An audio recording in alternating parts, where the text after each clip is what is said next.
Hello guys, good morning, good morning. It's early Sunday morning. So, ito pa. Ah, mga gulay na pinamili kahapon. So, gusto ko pong magsigang ng pangalan nito ng pork sinigang. Pero nagpabili ako ng talbos ng kamote.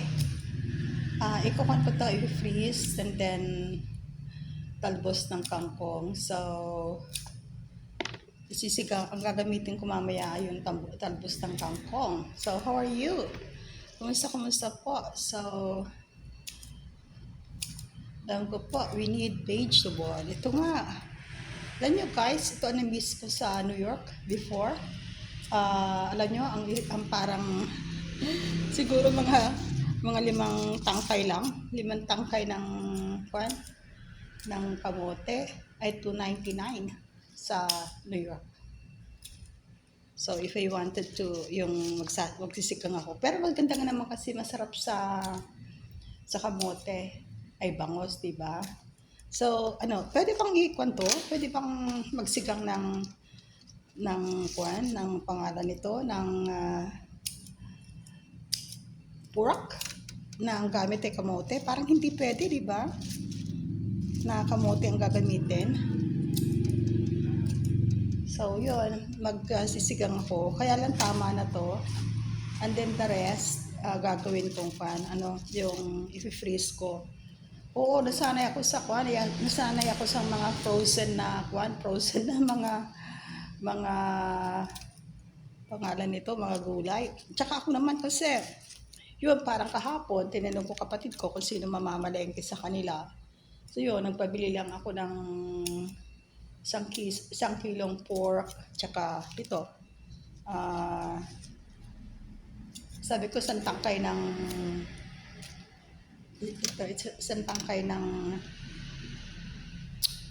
kamote and isang tangkay din ng lalagay ko dito yung i-freeze, isang tangkay din ng kangkong. So, itong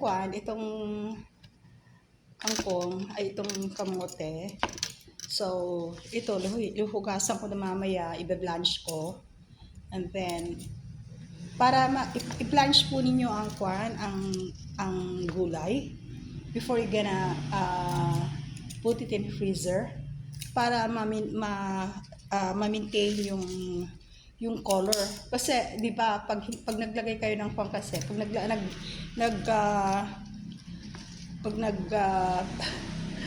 freeze kayo ng gulay, halimbawa itong kamote, and then you will not blanch. So, kahit in a day or two pa lang, makikita ninyo na magkakaroon ng discoloration, di ba? Nag-iiba ang kulay ng kamote. Kahit anong green leafy vegetables, magkakaroon ng discoloration. But if you're gonna blanch it first, pag i-blanch nyo muna, how do you gonna blanch yung gulay? Ikwan po ninyo sa mainit na tubig. Ibabad nyo akong ginagawa kong 1 minute Not less than a minute siguro kasi syempre maluluto na itong kwan. So, ikukan ko, ibababad ko sa mainit na tubig. Then, after a few seconds, yun, ikukan ko, yung hanguin ko na, and then, ilalagay ko sa cold running water. So, yun. And then, yun nga, dalawang supot na to after. So, yun, kahit isang taon, yung, especially if it's vacuum sealed, hindi siya magkakaroon ng discoloration. So, the color of yung kulay ng gulay, halimbawa itong kamote na to, it will remain as green. No, green pa rin.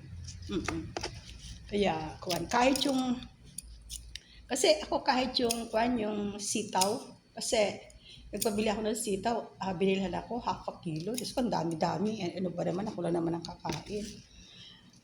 So yun, pangalan nun, blinanch ko, yung sitaw.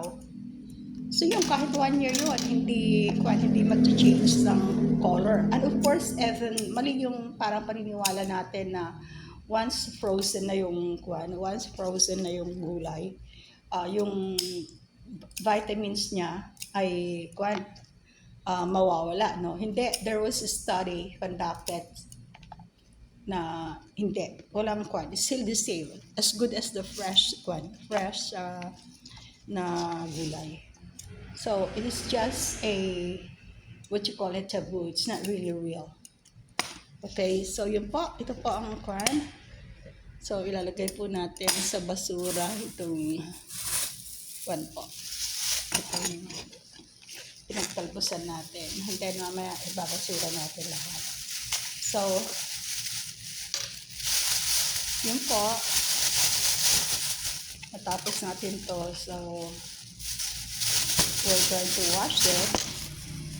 And then, after hugasan, then i-blanch. Okay, so we have ito, na